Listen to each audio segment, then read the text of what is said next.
दिलवर होता क्या नया साल है। तुमसे मिलकर जाना है दिलवर होता क्या नया साल है।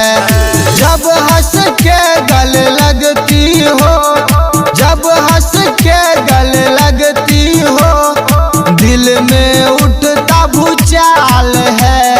तुमसे मिलकर जाना है दिलवर होता क्या नया साल है। तुमसे मिलकर जाना है दिलवर होता क्या नया साल है।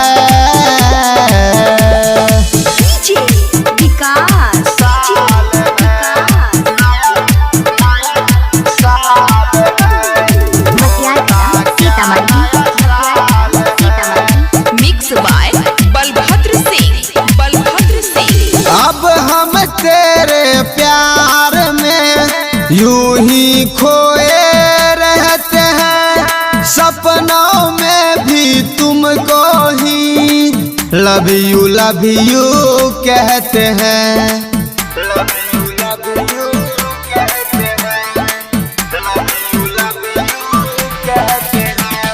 अब हम तेरे प्यार में यूं ही खोए रहते हैं, सपनों में भी तुमको ही लव यू कहते हैं।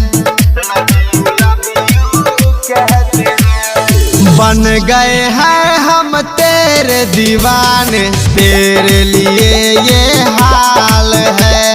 बन गए हैं हम तेरे दीवाने, तेरे लिए ये हाल है। जब हंस के गले लगती हो, जब हंस के गले लगती हो, दिल में उठता भूचाल है।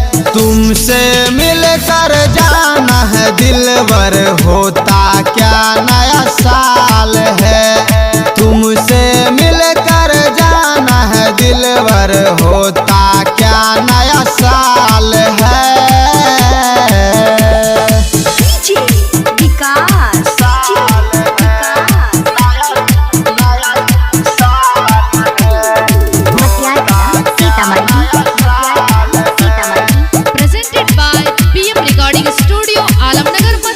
जब तुम आई जिंदगी में सपना सब साकार हुआ, अब तू दिखती हो, दिल मेरा बेकरार हुआ।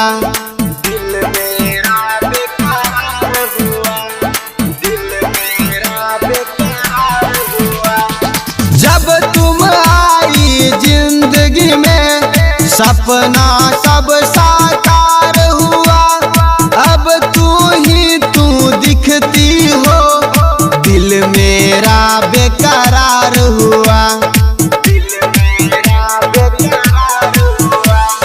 राइटर राजू परवीन के मन में एक ही सवाल है। राइटर राजू परवीन के मन में एक ही सवाल है। जब हंस के गले लगती हो, जब हंस के गले लगती हो, दिल में उठता भूचाल है। तुमसे मिलकर जाना है दिलवर होता क्या नया साल है।